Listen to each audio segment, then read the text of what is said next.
وما أخرجك ربك من بيتك بالحق وإن فريقا من المؤمنين لكارهون يجادلونك في الحق بعدما تبين كأنما يساقون إلى الموت وهم ينظرون.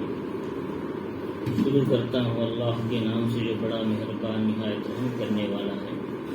یہ سورہ سورۃ الانفال ہے. انفال کے معنی مال غنیمت کے آتے ہیں. مال غنیمت اور انفال دونوں ایک ہی معنی ہیں، لیکن بعض علماء کا کہنا ہے انفال نفل سے ہے. اس کے معنی ہیں اللہ کے راستے میں لڑنے پر مال غنیمت تو ملتا ہے دنیا میں، یعنی آخرت میں اللہ اسے ثواب دیں گے، لیکن یہ ایکسٹرا چیز مال غنیمت جو ملتی ہے پہلی امتوں میں نہیں تھی. کوئی اضافہ اس امت کو ملے گا. پہلی امتوں میں مال غنیمت ملتا تو اسے آگ آ کر جلا کر ختم کر دیتی تھی، لیکن اس امت کے لیے خصوصیت ہے مال غنیمت اس امت کو استعمال کرنے کا حق دیا گیا، پہلی امتوں کے لیے نہیں تھا. اس اعتبار سے نفل کے معنی اجر و ثواب کے علاوہ ایکسٹرا چیز اللہ نے ہمیں عطا فرمائی مال غنیمت. تو لہٰذا یہ ہے مال فے. یہ مال غنیمت لڑنے کے بعد جو حاصل ہوگا اسے کہتے ہیں. مال فے وہ ہے بغیر لڑے کے حاصل ہو. جنگ میں تو ہوتا ہے، غزوے میں جاتے ہیں لیکن وہ اپنا مال چھوڑ کر چلے جاتے ہیں، لڑائی نہیں ہوتی. بغیر قتال کے جو مال مسلمانوں کے ہاتھوں میں آتا ہے اسے مال کیا ہے فے کہتے ہیں. تو لہٰذا اس طریقے سے کہ اللہ رب العزت نے یہاں سے غزوہ بدر کے تعلق سے کچھ باتیں بتائی. اس سے پہلی آیتوں میں غزوہ بدر میں ملنے والے مال غنیمت کے سلسلے میں جو تقسیم میں جو اختلاف ہوا تھا اس کے بارے میں وہ حل بتایا گیا. اوپر اصلاح کرنا، اللہ اس کے رسول علیہ السلام کی تعلیمات پر عمل کرنا، اور پھر باہمی اصلاح، اور ساتھ میں اللہ سے ڈرنا اور اللہ اس کے رسول کی اطاعت کرنا، اس میں بتایا گیا. آگے جو ہے غزوہ بدر کا پس منظر بتایا گیا کہ محمد الرسول اللہ صلی اللہ علیہ وسلم نے دیکھا کہ ابو سفیان ملک شام سے مکے والوں کا جو سامان تھا، تجارتی سامان، جو بہت سا مال مکے میں مظلوم مسلمانوں کا بھی لوٹا تھا، ان کے مال، ان کے بسترے، ان کے سامان لے جا کر ہے ملک شام میں بیچا. اس کے بدلے میں بہت سے ہتھیار سامان لے کر آئے کیا ہے تاکہ مسلمانوں سے جنگ بھی ہو سکے اور مضبوط بھی بن سکے. تو حضور صلی اللہ علیہ وسلم نے چاہا کہ ہمارے مظلوم مسلمان جن کے گھر والے ہجرت کر کے مدینہ آئیں دین کے خاطر، اس مال کو کیوں ہم واپس نہ لیا جائے، کیوں اسے حاصل نہ کیا جائے. حضور صلی اللہ علیہ وسلم نے کسی کے مال پر ڈاکہ نہیں ڈالا، بلکہ اپنے مظلوم بھائیوں کی مال کی واپسی لینا چاہا صلی اللہ علیہ وسلم نے، تاکہ مسلمان مضبوط ہو اور اپنے مظلوم مسلمانوں کی جب آئے تو ان کی مدد ہو سکے. تو صلی اللہ علیہ وسلم نے کچھ صحابہ کو کہا کہ ابو سفیان کا قافلہ آ رہا ہے ملک شام سے، تو اس قافلے کو پکڑو اور اس سے مال غنیمت حاصل کرو. تو اس وقت میں جب وہ مدینے کے قریب آیا تو اسے پتہ چلا کہ حضور صلی اللہ علیہ وسلم اور صحابہ کیا ہے تمہارے قافلے پر حملہ کرنے والے. تو اس نے فوراً زمزم غفاری ایک آدمی تھے، تو ان کے ہاتھ لکھا خط مکے والوں کو بھیجا کہ میرے قافلے پر حملہ ہونے والا ہے، جاؤ اطلاع کرو، مدد بھیجیں. تو انہوں نے جا کر اعلان کیا مکے میں، تو ہر ایک ساتھی نکل پڑے ان کے قافلے کی حفاظت کے لیے، کیونکہ پورے مکے والوں کا مال بھی تھا اور دوسرے دیگر اسباب بھی تھے. تو انہوں نے ان کی حفاظت کے لیے کوئی یا تو خود آیا یا اپنی طرف سے کسی کو بھیجا. یہاں تک کہ ابو لہب بھی اپنی طرف سے عاص ابن ہشام کو بھیجا، جو قرضہ تھا اس کے اوپر ابو لہب کا، تو اس نے خود تو نہیں آیا، ان کے ساتھ بھیجا، دوسرے کو بھیجا جو ابو جہل کا بھائی تھا. تو اس طریقے سے ہر ایک نے اپنا اپنا بھیجے. اور جب یہ بڑا مجمع تیار ہوا، کتنے 1300 کا مجمع تھا، 1300 کا مجمع، اس میں اخنس بن شریح بنو زہرا کے لوگ اس کے سرپرستی میں تھے، اور ابو جہل کے سرپرستی میں پورے ہاشم تھے، تمام خاندان والے تھے عرب کے. تو انہوں نے 1300 کا مجمع لے کر پوری قوت کے ساتھ چلے. تو ابو سفیان کو معلوم تھا کہ ہمیں کیسا راستہ بدلنا ہے، تو جس راستے پر حملہ ہونے کا امکان تھا وہ راستہ چھوڑ کر دوسرے راستے سے ہوتے ہوئے سیدھا مکہ چلا گیا. اب یہ قافلہ جو نکلا تھا پورے جوش کے ساتھ، پورے خروش کے ساتھ، بڑے بہت سے ہتھیار تھے، گھوڑے تھے، اونٹ تھے، کیا ہے زرے تھی، سو زرے لڑنے کی جنگ میں، یہ ساری چیزوں کے ساتھ جب وہ آ رہے تھے پورے شور و شغابے کے ساتھ، تو دیکھا کہ قافلہ تو حفاظت سے نکل گیا جس کی حفاظت کے لیے آئے، لیکن اب اس میں اختلاف ہوا کہ ان لوگوں میں بھی جب قافلہ چلا گیا تو ہم کو یہاں ٹھہرے لڑنے کے لیے، ہم کو واپس چلے جانا چاہیے مکے کو. تو اخنس بن شریق نے کہا ہم بھی چاہتے ہیں واپس چلے جائیں، ہمارا قافلہ تو محفوظ چلا گیا مکہ. لیکن ابو جہل نے مصر تھا ہم آج مسلمانوں سے لڑ کر رہیں گے، مقابلہ کر کے رہیں گے، کسی صورت میں واپس جانے کے لیے تیار. جب یہ بات کہی تو اخنس بن شریق اپنے 300 آدمی کو لے کر مکہ چلا گیا، واپس چلا گیا. اب ان کے ساتھ 1000 آدمی تھے، کس کے ساتھ؟ ابو جہل کے ساتھ. ان میں تمام عرب کے بڑے بڑے کافر آ چکے تھے، عتبہ، شیبہ، ولید، اور اسی طریقے سے بڑے بڑے لوگ کہے ابو جہل اور امیہ، یہ سارے کے سارے آ چکے تھے اس کے اندر. اسی لیے محمد الرسول اللہ صلی اللہ علیہ وسلم نے فرمایا مکی نے اپنے تمام جگر گوشوں کو اٹھا کر تمہارے سامنے ڈال دیا، لو ان کو استعمال کر لو، تم ختم کرو ان کو، جو تمہارے خلاف 13 سال پریشان کیا تمہیں اسلام کے خاطر. تو چنانچہ ان سب کے سب آ گئے اپنی موت مرنے کے لیے. اسی لیے عداس ایک جو تھا غلام، عتبہ اور شیبہ کے جو ربیعہ کے 2 بیٹے تھے عتبہ اور ولید، تو ان دونوں کو اس نے کہا تھا، ان کا غلام تھا، وہ مسلمان ہوا، اسلام لایا طائف کے سفر میں حضور کے ہاتھ پر. اس نے کہا کہ لوگوں کہ آقا تم جو جا رہے ہو رسول کے خلاف جا رہے ہو، نبی کے خلاف جا رہے ہو، تم اپنی جان اپنی موت کی طرف جا رہے ہو، رک جاؤ ورنہ تم اپنی موت حاصل کرو گے. تو انہوں نے سنا تو یقیناً وہ موت کی طرف ہی آ رہے تھے. تو اللہ رب العزت نے ان کو موت کی طرف کھینچ کر لا رہے تھے، جہنم کی طرف. تو انہوں نے کیا ہے مصر رہا. تو اب ادھر حضور صلی اللہ علیہ وسلم نے جو قافلہ بھیجا تھا اب وہاں پکڑنے کے لیے ابو سفیان کو، تو وہ قافلہ تو نہیں ملا، اور کیا ہے اور اس میں نکلنے والے صحابہ کو اختیار بھی تھا، جو نکلنا چاہے قافلے کو پکڑنے کے لیے جا سکتے ہیں، جو مدینے میں رہنا چاہے رہ سکتے ہیں. اس اعتبار سے بہت کم مجمع نکلا ہوا تھا باہر مدینے سے. تو اس اعتبار سے صلی اللہ علیہ وسلم کو راستے میں پتا چلا کہ کیا ہے وہ قافلہ تو نکل گیا لیکن لشکر سامنے ہے، بدر میں آ کر کھڑ گیا ہمارے مقابلے کے لیے. تو اس وقت نے صحابہ اکرام سے مشورہ کیا، تمام صحابہ اکرام لڑنے کے لیے تیار ہیں، لیکن کچھ لوگوں کا ارادہ یہ تھا کہ ہم کیا ہے نہ لڑیں بلکہ قافلے حاصل کر کے واپس ہو جائیں. تو ان کا لڑنے کا ارادہ نہیں تھا، واپس چلے جائیں.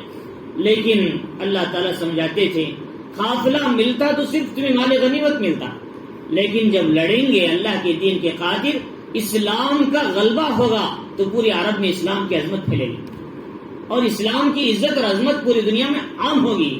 اور یہ مال غنیمت لینے سے بہتر ہے اللہ کے راستے میں لڑا جائے، ایک تو غنیمت بھی ملے گا، ایک تو اسلام کو سرخروئی بھی ملے گی. تو لہٰذا تمہیں لڑنے میں اللہ کے راستے میں زیادہ فائدہ ہے، مال غنیمت کو کوئی خاص فائدہ نہیں.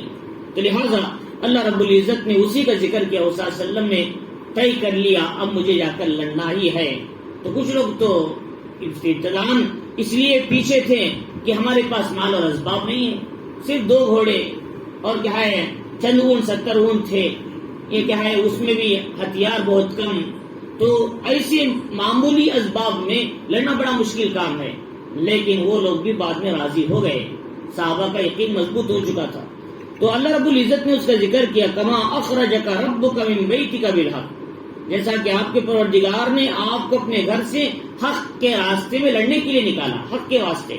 فرمایا وَإِنَّ فَرِيقًا مِّنَ الْمُؤْمِنِينَ لَكَارِهُونَ کہ ایمان والوں کی ایک جماعت اسے ناپسند سمجھ رہی تھی اور اس سے ناخوش تھی اور ناگوار سمجھ رہی تھی. یہ آیت کا تعلق دراصل اوپر سے ہے. اوپر کیا ہے کہ جب امت میں اختلاف ہوا، صحابہ میں اختلاف ہوا مال غنیمت کے سلسلے، کوئی کہنے لگے میرا حصہ ہے، کوئی کہے ہمارا حصہ ہے، تو اس وقت کہا گیا تم اللہ اس کے رسول کی بات سنو، ان کی اتباع کرو. ایسے ہی جب یہاں تمہارا اختلاف ہو رہا ہے لڑنا یا نہیں لڑنا، جب بھی تم اللہ اس کے رسول کی اطاعت کرو. یہاں پر بھی تمہیں اللہ اس کے رسول کی اطاعت کرنے میں تمہارا فائدہ ہے. اللہ اسی سمجھا رہی ہیں، جیسا کہ آپ کے پروردگار نے آپ کو حق کے ساتھ نکالا کہ کیا ہے جماعت اسے ناپسند کر رہی تھی، اب بھی ایمان والوں کو حضور کی بات ماننی چاہیے، اللہ اس کے رسول کی اطاعت کرنا چاہیے. ورنہ یجادلونک فی الحق بعد ما تبین، کہ لوگ آپ سے حق کے بارے میں اس کے واضح ہو جانے کے بعد جھگڑ رہے ہیں. کیا واضح ہونے کے بعد؟ اللہ کی مدد آئے گی، اللہ تعالیٰ یہ کہہ رہے ہیں کہ لڑنا ہی ہے، اب تم کو واپس نہیں جانا اللہ کے دین کے خاطر. یہ بات اللہ نے ثابت کر دیا، واضح کر دیا. اب اس میں اختلاف کرنا جھگڑنا کیسی بات ہے؟ تو لہٰذا کأنما یساقون الی الموت وهم ينظرون، یوں معلوم ہو رہا ہے گویا کہ موت کی طرف کھینچے جا رہے ہیں اور اپنی آنکھوں کے سامنے اپنی موت کی طرف کھینچے جا رہے ہیں، ان کو ہانکا جا رہا ہے۔ اس طرح یہ لوگ محسوس کر رہے ہیں کہ حالانکہ اللہ کی مدد ضرور آ کر رہے گی، اس لیے کہ اللہ نے حکم دیا ہے، اللہ نے جب چاہا اللہ تعالیٰ ایمان والوں کی مدد بھی اللہ ہی کریں گے۔ اسباب اور کہا ہے چیزوں پر اپنا یقین نہ بناؤ۔ تو چنانچہ اللہ رب العزت نے کہا کہ وَإِذْ يَعِدُكُمُ اللَّهُ إِحْدَى الطَّائِفَتَيْنِ، اللہ تعالیٰ تم سے دو جماعتوں میں سے ایک کا وعدہ کرتا ہے۔ دو جماعتیں کو سے، ایک قافلہ ابو سفیان کا، ایک لشکر قریش کا، ان دو میں سے ایک کا وعدہ کرتا ہے، اور یہ لیکن تم چاہتے تھے بغیر لڑے ہمیں مال مل جائے۔ فرمایا انہا لکم، کہ تمہیں وہ قافلہ ملے گا دو میں سے ایک، لیکن تم چاہتے تھے وتودون ان غیر ذات الشوکۃ تکون لکم، تمہیں وہ قافلہ ملے جس میں محنت نہ ہو، لڑائی نہ ہو، بغیر کانٹے کے بغیر تکلیف کے تمہیں وہ حاصل ہو جائے۔ لیکن وَيُرِيدُ اللَّهُ، لیکن اللہ چاہتے تھے ان یحق الحق بکلماتی، اپنے حکم سے، اپنی قدرت سے، اپنی طاقت سے، اپنی پوری شان سے اللہ تعالی حق کو ثابت کر دیں اور کافروں کی جڑوں کو کاٹ دیں۔ کیونکہ اب جنگ بدر نہ ہوتی تو یہ جو جڑیں ہیں ویسی مضبوط رہتی، اور جنگ بدر ہونے کے نتیجے میں اللہ نے مکے کی تمام کفریہ جڑوں کو زمین سے اکھاڑ کر پھینک دیا، ختم کر دیا۔ یہ اگر جنگ بدر نہ ہوتی تو بڑا مشکل ہوتا۔ تو لہٰذا اللہ نے کہا ہم حق کو ثابت کرنا چاہتے ہیں، کفر کے جڑوں کو ختم کرنا چاہتے ہیں پورے طور پر، لیُحِقَّ الْحَقَّ وَيُبْطِلَ الْبَاطِلَ، تاکہ حق ثابت ہو جائیں اور باطل واضح ہو جائیں، اگرچہ کہ مجرم اور نہایت فاسق لوگ اسے ناپسند کرتے ہیں، کافر لوگ۔ تو محمد الرسول اللہ صلی اللہ علیہ وسلم 200 ہجری کا زمانہ تھا، رمضان کی 12 تاریخ تھی، نکلے تھے۔ تو صحابہ اکرام جب بدر کے پاس آئے، بدر ایک ایریا ہے مدینے میں، تو بدر میں اچھی جگہ کافروں نے پہلے پکڑ لیا تھا، اونچی جگہ ٹیلے پر، جہاں پر ٹھہرنے حملہ کرنے آسان، پانی کے کنویں پر قبضہ کر لیا۔ مسلمانوں کو جو جگہ ملی وہ جگہ نیچے تھی، نیچے کی طرف، اور مٹی بالو تھی، پیر اٹک جاتے تھے، لڑنے نہیں ہوتا۔ عام طور پر بالو میں آدمی لڑ نہیں سکتا، پیر نہیں اٹھا سکتا، سپڑ جاتے۔ اور ایسے ہی مسلمانوں کے سامنے اسباب بھی کم تھے۔ دوسری طرف کچھ لوگ ایسے تھے منافقین، وہ مسلمانوں کو ڈرا رہے تھے، آج تو اپنی موت کی طرف آئے ہوئے۔ 1100 آدمی سے 300 آدمی کیا کما سکتے ہیں؟ تمہاری طاقت 313 ہے، کیا کمائے گی؟ اور ایک طرف شیطان ان کے دلوں میں وسوسہ ڈال رہا تھا، چلے جاؤ ورنہ تمہاری موت ہو جائے گی۔ یہ سارے حالات، سچویشن، اس وقت کے حالات ایسے تھے۔ تو اس وقت میں کیا ہے، اللہ رب العزت نے اس کا ذکر کیا آگے کہ اس وقت میں محمد الرسول اللہ صلی اللہ علیہ وسلم نے ایک جگہ پڑاؤ ڈال کر فرمایا کہ آپ کے لیے ایک ڈیرا بنایا گیا ذرا اونچی جگہ پہ، جس کو آج مسجد العریش بولتے ہیں۔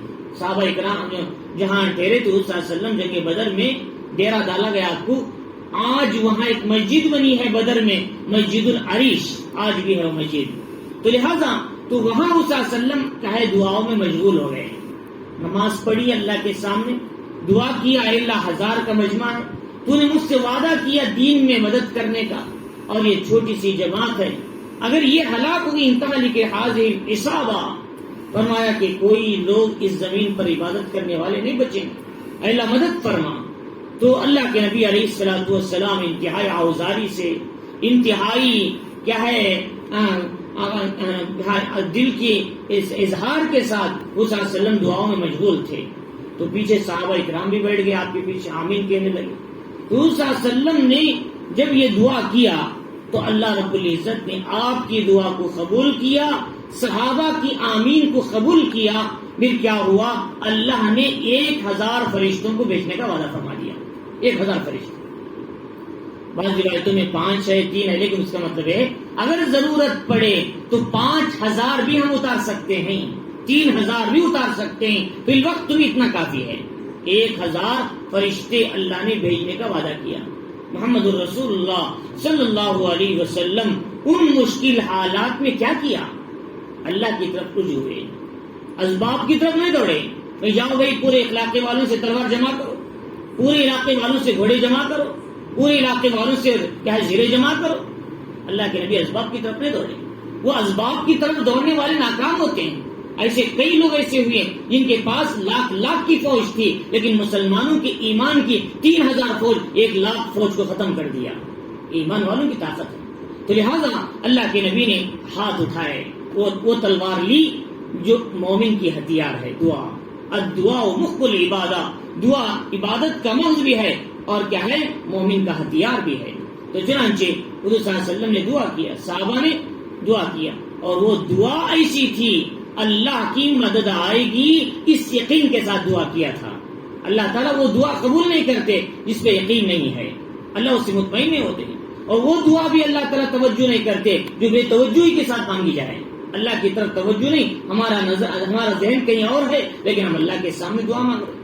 تو فرمایا اس طریقے سے میں توجہ کے ساتھ، یقین کے ساتھ، ایمان کے ساتھ صحابہ نے دعا کیا، اور اس سطح کا ایمان ان کا بنا ہوا تھا جب جا کر اللہ نے ان کی دعا قبول فرمائی.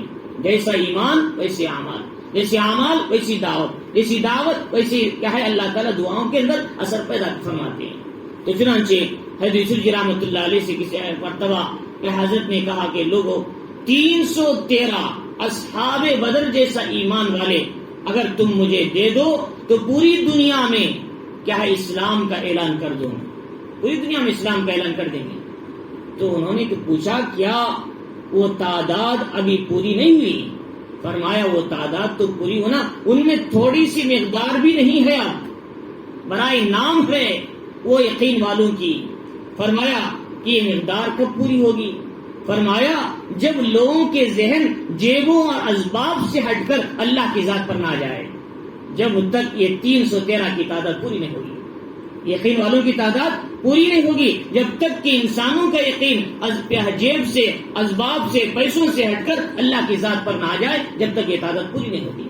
تو لہذا اس لیے فرمایا کہ ہمارا یقین اسباب کی طرف نہیں، اللہ کی طرف. فوراً بیمار ہوتے ہی گولی کی طرف ہمارا ذہن، پریشانی آتے ہی فوراً کسی اور سے مدد مانگنے کی طرف ہمارا ذہن. فرمایا اللہ سے مانگے. تو فرمایا صلی اللہ علیہ وسلم نے اللہ سے مانگا، اللہ نے ارادہ فرمایا، اسی کا ذکر فرمایا. استغیثون ربکم فاستجاب لکم. یاد کرو اس وقت آپ کے پروردگار سے آپ فریاد کر رہے تھے، آپ فریاد کر رہے تھے، اللہ سے مانگ رہے تھے. تو فاستجاب لکم، اللہ نے تمہاری فریاد کو قبول کر لیا، تمہاری فریاد قبول فرما لی. اور فرمایا انی ممدکم بألف من الملائکۃ مردفین. اللہ نے کہا میں تمہاری مدد کے لیے 1000 فرشتوں کو لگاتار بھیجوں گا. لگاتار کا مطلب جنگ بدر کا میدان ایسا ہے، اس کے سامنے ایک پتلی بالو کا ٹیلا ہے، وہاں پر اللہ نے فرشتوں کو اتار دیا. وہ انسانی شکل میں ایک ایک دو دو کر کے میدان بدر میں آ رہے ہیں.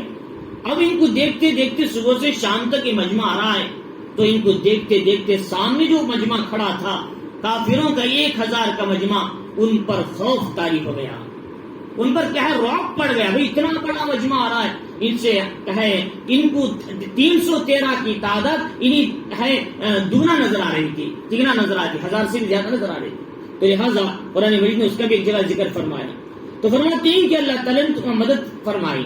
اور یہ جو مدد کرنا، فرشتے جو آئے تھے، اللہ رب العزت نے اس کی اطلاع پہلے ہی دے دیا تھا، اطلاع حضور کو دے دیا. اس نے فرمایا کہ ابو بکر خوش ہو جاؤ، اللہ نے ہماری دعا قبول فرما لی. اور جبریل امین اپنے لشکر کے ساتھ کھڑے ہیں، ٹیلے پر اپنے لشکر کے ساتھ کھڑے ہیں. تو لہٰذا وہ لوگ کیا ہے جنگ شروع ہوئی. کیا ہے رمضان کی 17 تاریخ تھی اور جمعہ کا دن تھا. محمد الرسول اللہ صلی اللہ علیہ وسلم نے یہ اسلام کی پہلی جنگ تھی، اور اس میں 3 حضرات ان کی طرف سے آئے، سب بندی ہوئی. اور اس سب بندی ہونے سے پہلے مسلمانوں کے لیے کیا کیا مددیں اتری اس کا ذکر فرمایا اللہ نے. وَمَا جَعَلَهُ اللَّهُ إِلَّا بُشْرَىٰ وَلِتَطْمَئِنَّ بِهِ قُلُوبُكُمْ. اللہ نے فرشتے جو اتارنے کی بات کہی، یہ اس لیے کہ تمہیں خوشخبری سنانے کے لیے، تمہارے دلوں کے اطمینان کے لیے. کیونکہ انسان اسباب کا فطری اور عادی بن چکا ہے، فطرت کا عادی بن چکا ہے. جب تک اسے سبب نظر نہیں آتا، جب تک اسے اطمینان نہیں ملتا. انسان کو نوٹ نظر آئے گی اطمینان ہوگا آج کا کھانا چل جائے گا، جب تک اسے یقین نہیں ہوتا کہ اللہ اتاریں گے یقین نہیں آتا، یہ اسباب کا عادی بن چکا ہے انسان. تو لہذا اسی طریقے سے فرشتوں کے اتارنے کی بات، یہ لشکر کے آنے کی بات، یہ تمہارے دلوں کی اطمینان کے لیے، خوشخبری کے لیے، تم جو ڈر گئے. ورنہ تو ومن نصر الا من عند اللہ، مدد تو صرف اللہ کی طرف سے آ سکتی ہے، مدد تو صرف اللہ ہی کرے گا. یہ سب اسباب صرف تمہیں دکھانے کے لیے، ورنہ تو اللہ کو فرشتوں کی کیا ضرورت ہے مدد کرنے کے لیے. اللہ نے 1 منٹ میں لفظ کن سے ساری کی ساری فوج کو ختم کر سکتے ہیں، آنے والے کافروں کو زمین میں دھسا سکتے ہیں. لیکن اللہ تعالیٰ یہ سب امتحان، انسانوں کے امتحان کے لیے، ایمان والوں کے امتحان کے لیے. ان اللہ عزیز الحکیم، اللہ تعالیٰ تو غالب ہے اور حکمت والے ہیں. اللہ نے پھر وہ ذکر فرمایا ایمان والوں کی کیا کیا مدد کی. پہلی مدد یہ جو خوف ہراس کا عالم تھا بدر کے میدان میں، لشکر سامنے بڑا ہے، گھبراہٹ ہے، وسوسہ شیطان ڈال رہا ہے، کچھ لوگ اچکانے والے ایسی ویسی باتیں کر رہے ہیں، اور زمین برابر کہے نہیں ہے، بالو ہے، پانی کا بھی مکمل انتظام نہیں ہے. اللہ نے وہ سارے مسائل کا حل نکال دیا. اذ یغشیکم النعاس، یاد کرو اس وقت اللہ نے تم پر اونگ کو طاری کر دیا. تمام کے تمام صحابہ اونگنے لگے جنگ کے میدان میں، ایک دم سے نیند آ گئی. اونگ کی کیفیت پورے طور پر نہیں، اتنی دیر کے تھوڑی دیر میں صحابہ کے اندر وہ اونگ آنے کے بعد، اس لیے کہتے ہیں جنگ کے میدان میں اونگ کا آنا کیا ہے، یہ رحمت ہے. دین کی مجلسوں میں اونگ کا آنا یہ شیطان کی طرف سے ہے. فرمایا اس لیے کہ وہ دین کی بات چھوڑ کر مضمون کو آدھا کرنا چاہتا ہے تاکہ پورا مضمون نہ پہنچے باہر والوں کی طرف. لہذا تو اس لیے فرمایا کہ میدان بدر میں صحابہ کو سب سے پہلے تھوڑی سی اونگ آئی، اور اس کے بعد کیا ہوا، امنتم منہ، اللہ نے اس کی وجہ بتایا کیوں دیا اونگ، تاکہ ہماری طرف سے تمہیں چین مل جائے، سکون مل جائے، امن مل جائے.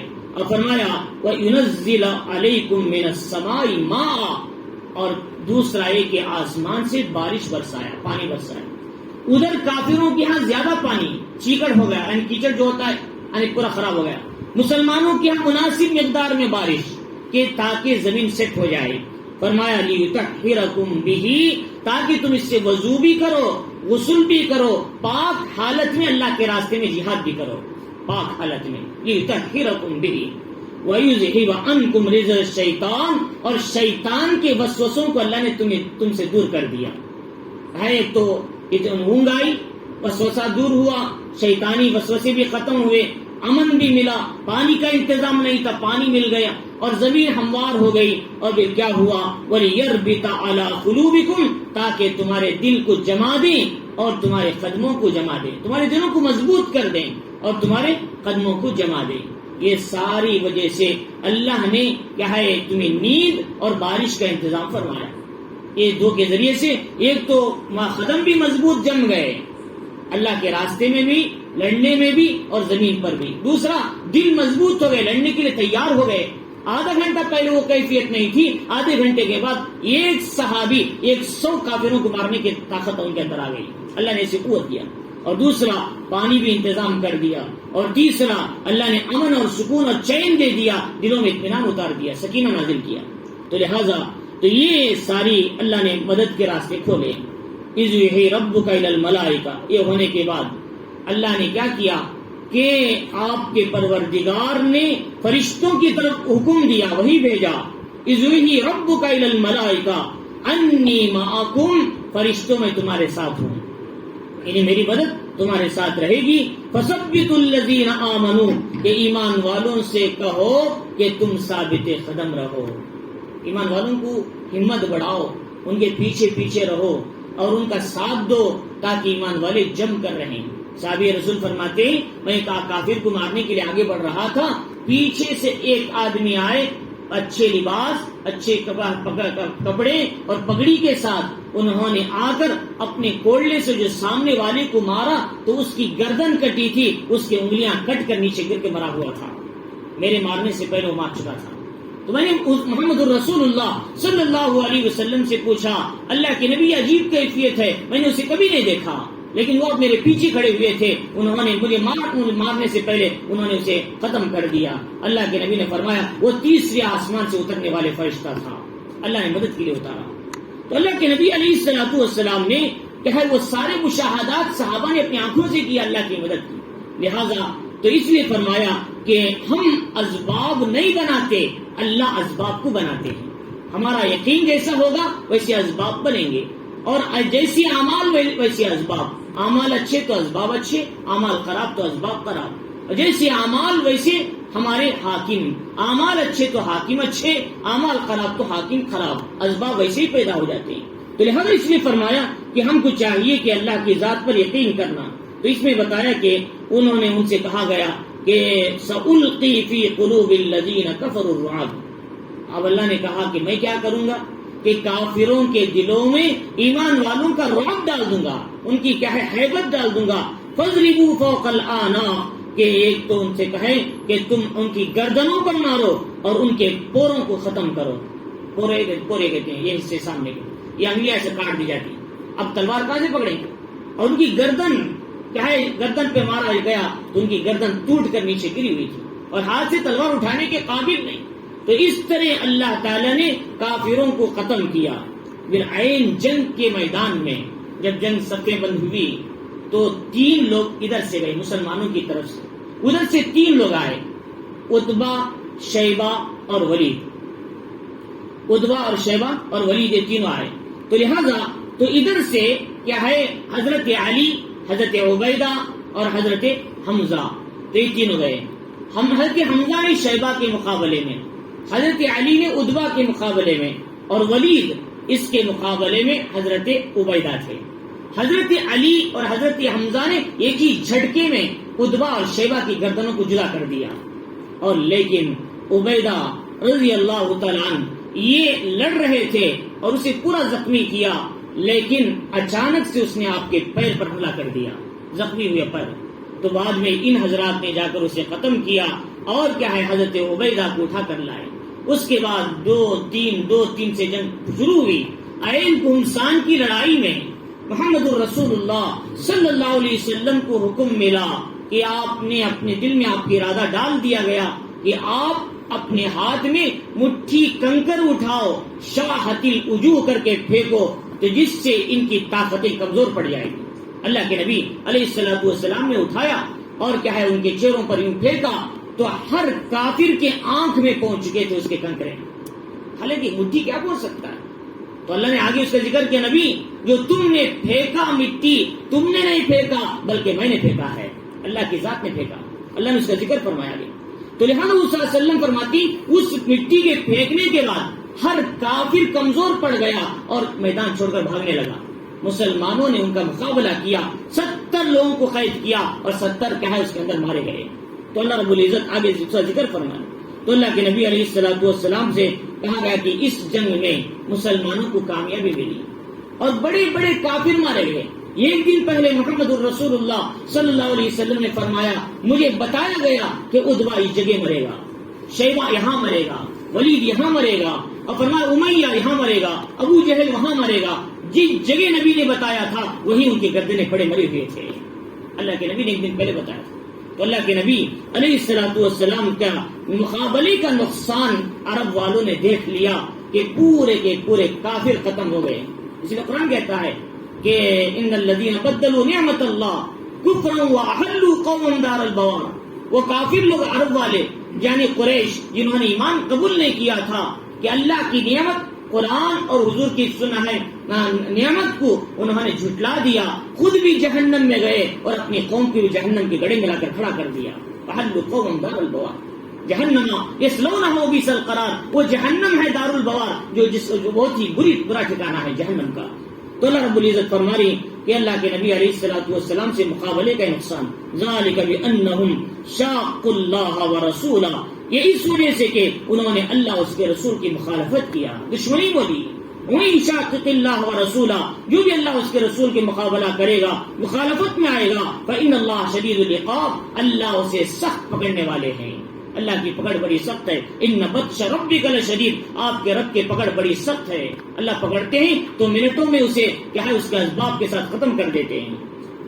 ذالکم فذوقوا، فرمایا اب مزہ چکو عذاب کا.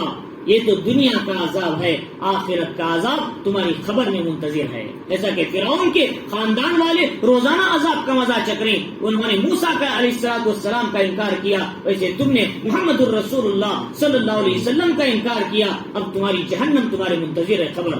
اب فرمایا وَأَنَّ لِلْكَافِرِينَ عَذَابَ النَّارِ، یہ تو دنیا کا عذاب اور کافروں کے لیے دوزخ کا عذاب بھی تیار ہے۔ لہذا فرمایا کہ محمد الرسول اللہ صلی اللہ علیہ وسلم نے ان سارے لوگوں کو حکم دیا گڑھے میں ڈال دو بدر کے، سارے لوگوں کو بدر کے گڑھے میں ڈالا گیا۔ امیہ وہ موٹا ہو چکا تھا، مر چکا تھا، تو اسے ڈالنا چاہا، اس کے جسم کے ٹکڑے ٹکڑے ہونے لگے اور کیا ہے اس کی زرہ نہیں نکل رہی۔ اللہ کے نبی نے کہا اس کو یہیں دفن کر دو، خبر میں گڑھا کھود کے ڈال دو۔ تو چنانچہ حضور صلی اللہ علیہ وسلم نے ان کے لاشوں کے سامنے کھڑ کر کہا کہ لوگوں میں نے تمہیں کتنا سمجھایا، 13 سال میں نے تمہیں دعوت دی، 13 سال تمہیں میں نے ہدایت کی طرف بلایا، کاش مان لیتے تو تم آج یہ گڑھا بدر کا تم نہ دیکھتے، یہ حالت نہ ہوتی تمہاری۔ عمر رضی اللہ تعالیٰ نے کہا اللہ کے نبی یہ کیا ہوتا ہے کہ آپ ان کو سنا رہے؟ اللہ کے نبی نے فرمایا ان کے احساسات زندے انسانوں سے زیادہ سن رہے ہیں، ان کے احساسات زندے انسانوں سے زیادہ محسوس کر رہے ہیں میں کیا بول رہا ہوں، اس کا انجام ان پتہ چل گیا۔ تو اللہ کے نبی علیہ الصلوۃ والسلام نے ان سب کو، اور ہمارے مسلمانوں میں 14 صحابہ کی شہادت ہوئی، صرف 14 صحابہ، ان میں 70 قید ہوئے اور 70 کیا ہے مارے گئے ان کے، اور 70 جو قید ہوئے ان میں آج قید ہونے والوں میں حضرت عباس رضی اللہ تعالیٰ کے تھے، لیکن وہ لڑنے کے لیے نہیں آئے تھے، لیکن عرب والوں کی حمایت میں مجبوراً آنا پڑا ان کو، اس لیے کہ وہ اسلام نہیں لائے تھے۔ تو اللہ کے نبی علیہ الصلوۃ والسلام نے دیکھا آپ کے چچا بھی آپ ان کے ساتھ آئے ہیں تو وہ کرانے لگے، تو حضور نے فرمایا کہ میرے چچا کی رسی کو ڈھیلا کرو، تو جس کے نتیجے میں تمام قیدیوں کے ساتھ حسن سلوک کیا گیا۔ اس کے بعد کیا ہے تمام قیدیوں کے بارے میں حکم دیا کہ جو تم میں سے کیا ہے فدیہ دے سکتا ہے دے کر آزاد ہے، چاہتے تو کیا ہے گردن مار سکتے تھے، لیکن اللہ تعالیٰ نے کیا ہے وضو کے سمجھا دیا کہ ان کو چھوڑ دو تاکہ آئندہ اسلام کی ہے یہ عظمت ان کے دلوں میں آ جائے، اسلام قبول کر لے۔ اور اس کی بات کیا ہے جو لوگ پڑھا سکتے تھے 10 آدمیوں کو، ان کو کہا گیا کہ تم دین سکھانی، علم سکھاؤ، لکھنا پڑھنا اور آزاد ہو جاؤ۔ اس طرح سب کو چھوڑ دیا۔ اللہ کے نبی علیہ الصلوۃ والسلام نے فرمایا کہ یہ جو جنگ تھی جنگ بدر تھی، ادھر مسلمان جنگ بدر سے فارغ ہوئے کامیاب ہو کر، کامران ہو کر، اور رمضان کا مہینہ تھا، روزے اسی سال فرض ہوئے تھے۔ اللہ تعالیٰ نے محمد الرسول اللہ صلی اللہ علیہ وسلم کو حکم دیا نبی تم عید بھی مناؤ، اس سال عید کا بھی حکم دیا گیا تاکہ خوشیوں پر خوشیاں بالا ہو جائے۔ اللہ کے نبی علیہ الصلوۃ والسلام نے عید الفطر کی نماز اس سال سے پڑھی شروع کی۔ محمد الرسول اللہ صلی اللہ علیہ وسلم مکے سے مدینہ گئے تو پوچھا بھئی شور شغابہ کیوں کر رہے ہیں آپ لوگ؟ فرمایا زمانے جاہلیت میں ایسا ہی کرتے تھے۔ اللہ کے نے فرمایا ان 2 دنوں کے بدلے میں تمہیں بہتر 2 دن بتاؤ، اور یوم الاضحیٰ و یوم الفطر کہ عید الفطر ہے اور عید الاضحیٰ ہے، ان دنوں میں اللہ کی بڑائی کرنا یہ سب سے بہترین عید ہے۔ اللہ کے نبی علیہ الصلوۃ والسلام نے عید کی نماز پڑھی، شکریہ ادا کیا۔ یہ پہلی جنگ تھی اسلام کی، اس کو قرآن نے کہا یوم الفرقان، یہ حق و باطل میں فرق کرنے والا دن، ہدایت اور گمراہی میں فرق کرنے والا دن تھا۔ وہ 17 رمضان اور اسی طریقے سے جمعہ کا دن تھا۔ تو صحابہ اکرام نے 313 بڑی قربانیاں دی۔ اللہ نے بعد میں حکم دیا یہ 313 صحابہ یقین ان کا مضبوط یہ تھا اور انہوں نے اللہ کے راستے میں کھڑے رہے، اسباب نہ ہونے کے باوجود بھی۔ فرمایا قیامت تک اگر ان سے یعنی ان کی موت تک بھی ان سے کوئی کوتاہی ہو جائے اللہ ان سے ضرور درگزر کر دے گا، اس لیے کہ انہوں نے نبی کے ساتھ اس وقت کھڑے جبکہ اسباب کے کوئی راستے نہیں تھے، ان کا ایمان مضبوط تھا۔ اصحاب بدر کا مقام کوئی پا نہیں سکتے، اتنا اونچا مقام ہے، اللہ نے ان کا مقام دیا۔ اسی لیے مولانا ادریس کاندھلوی رحمۃ اللہ علیہ نے اپنی کتاب میں 313 صحابہ کے نام درج کیے۔ فرمایا یقین کے ساتھ ان صحابہ کے طفیل اگر تم دعا مانگو گے اللہ ہماری دعاؤں کو بھی قبول فرما لے گا، اتنا مؤثر ہے کہ ان کے ایمان کا یقین مضبوط تھا۔ تو اللہ نے فرمایا کہ ایمان والو جب بھی تمہارا کبھی موقع ہو اللہ کے راستے میں، لوگ سمجھتے ہیں جنگ احد ہو گئی، بدر ہو گئی، اب جنگ ختم، قیامت تک جنگ ہوگی۔ اسلام اور دین کے قاتل منذ ما بعثنی اللہ الی یوم القیامہ، الجہاد ماضٍ، جہاد چلے گی میری بعثت سے لے کر قیامت کی صبح تک، اللہ کے نبی نے فرمایا تھا۔ لہذا جہاد ختم نہیں ہوتا۔ جب کبھی اسلام کے خلاف طاقتیں اٹھے، مسلمانوں کو دین پر چلنا مشکل ہو جائے، جب مسلمانوں کو اپنے دین اور اپنے ایمان کو بچانے کے لیے اللہ کے راستے میں کھڑا ہونا ضروری ہے، جب تک کہ ہمارے بڑے اس کی طرف اشارہ نہ دے دیں۔